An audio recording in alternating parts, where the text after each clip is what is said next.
ಓಂ ಶ್ರೀ ಗುರುಭ್ಯೋ ನಮಃ. ಶ್ರೀಮದ್ಭಗವದ್ಗೀತಾ 3ನೇ ಅಧ್ಯಾಯ 36ನೆಯ ಶ್ಲೋಕ. ಅರ್ಜುನ ಉವಾಚ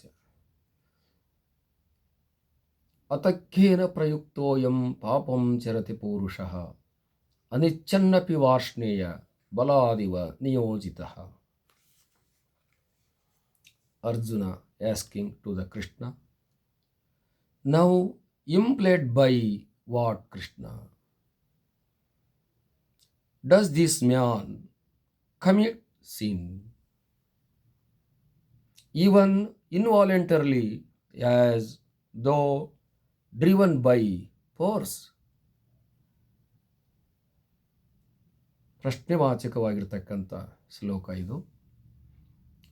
ಕೃಷ್ಣ ಪರಮಾತ್ಮನು ಅರ್ಜುನನಿಗೆ ಯುದ್ಧ ಮಾಡೆಂದು ಬೋಧ ಮಾಡ್ತಾ ಇದ್ದಾನೆ. ಅರ್ಜುನನಿಗೆ ಸಂಶಯ ಬಂದಿದೆ.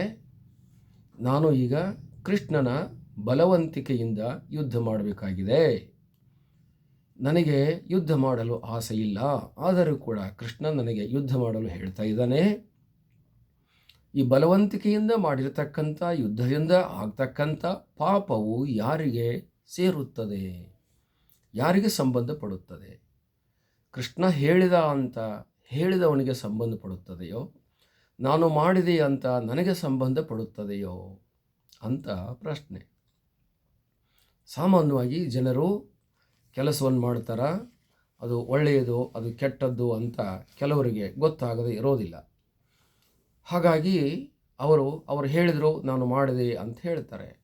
ಅವರು ಹೇಳಿದರು ನಾನು ಮಾಡಿದೆ ಅಂತ ಹೇಳಿದಾಗ ಅದರ ಲಾಭ ಅಥವಾ ಅದರ ನಷ್ಟ ಯಾರಿಗೆ ಸೇರಿದ್ದು? ಹೇಳಿದವರಿಗೆ ಸೇರಿದ್ದೋ ಅಥವಾ ಮಾಡಿದವರಿಗೆ ಸೇರಿದ್ದೋ ಅನ್ನುವಂಥದ್ದು ಜಿಜ್ಞಾಸೆ. ಹಾಗಾಗಿ ಇಲ್ಲಿ ಕರ್ತ, ಕಾರಯಿತ, ಪ್ರೇರಕ, ಅನುಮೋದಕ ಅನ್ನುವಂಥ 4 ಜನರಿದ್ದಾರೆ. ಕರ್ತ ಕಾರಯಿತಾಶ್ಚೈವ ಪ್ರೇರಕಶ್ಚಾನುಮೋದಕ ಚತ್ವಾರಃ ಸಮಭಾಗಿನಃ ಅನ್ನುವಂಥ ಸುಭಾಷಿತ. ಹಾಗಾಗಿ ಅರ್ಜುನನಿಗೆ ಬಂದಿರುವಂಥ ಈ ಪ್ರಶ್ನೆ, ಇದರ ಲಾಭ, ಇದರ ಕಷ್ಟ, ಇದರ ನೋವು, ಇದರ ಹಿಂಸೆ, ಪಾಪ ಯಾರಿಗೆ ಸೇರಿದ್ದು ಅಂತ ಅರ್ಜುನ ಜಿಜ್ಞಾಸೆ ಮಾಡ್ತಾ ಇದ್ದಾನೆ. ಕೃಷ್ಣ ಹೇಳಿದ ಅಂತ ನಾನು ಮಾಡಬಹುದೇ, ಅಥವಾ ನಾನು ಮಾಡಿದೆ ಅಂತ ಇದರ ಪ್ರಾಯಶ್ಚಿತ್ತವನ್ನು ನಾನು ಅನುಭವಿಸಬಹುದೇ, ಕೃಷ್ಣ ಅನುಭವಿಸಬಹುದೇ? ಈ ಪಾಪದ ಕೆಲಸವನ್ನು ಕೃಷ್ಣ ಹೇಳ್ತಾ ಇದ್ದಾನೆ ಅಂತಂದರೆ ಅವನಿಗೂ ಇದು ಸಂಬಂಧಪಟ್ಟದ್ದಲ್ಲವೇ ಅಂತ ಯೋಚನೆ ಮಾಡ್ತಾ ಇದ್ದಾನೆ.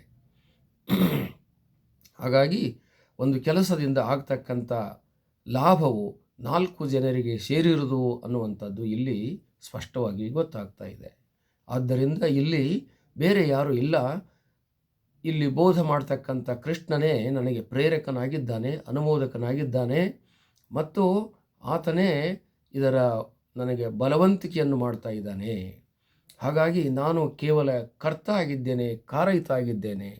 ಇದರ ಲಾಭವೋ ಕೃಷ್ಣನಿಗೋ, ಇದರ ನಷ್ಟವೋ ಕೃಷ್ಣನಿಗೋ ಸಂಬಂಧಪಡುತ್ತದೆಯೇ ಅನ್ನುವಂಥ ಅಭಿಪ್ರಾಯವನ್ನು ವ್ಯಕ್ತಗೊಳಿಸ್ತಾ ಇದ್ದಾನೆ. ಹಾಗಾಗಿ ನಾನು ಈ ಕೆಲಸದಲ್ಲಿ ಭಾಗಿಯಾಗಬಹುದಾ ಅಥವಾ ಬಿಡಬಹುದಾ, ಈ ಕೆಲಸವನ್ನು ನಾನು ಮಾಡಬಹುದಾ ಅಥವಾ ಬಿಡಬಹುದಾ ಅನ್ನುವಂಥ ಜಿಜ್ಞಾಸೆ, ಸಂಶಯ ಅರ್ಜುನನಲ್ಲಿ ಮನೆ ಮಾಡಿರೋದರಿಂದ ಈ ಸಂಶಯ ಪರಿಹಾರಕ್ಕಾಗಿ ಪ್ರಶ್ನೆಯನ್ನು ಮಾಡಿದ್ದಾನೆ. ಇದಕ್ಕೆ ಉತ್ತರವಾಗಿ ಕೃಷ್ಣ ಪರಮಾತ್ಮನು ಮುಂದೆ ಭಗವದ್ಗೀತೆಯನ್ನು ಮುಂದುವರಿಸುತ್ತಾನೆ. ತಿಳಿಯೋಣ. ಹರಿ ಓಂ ತತ್ಸತ್.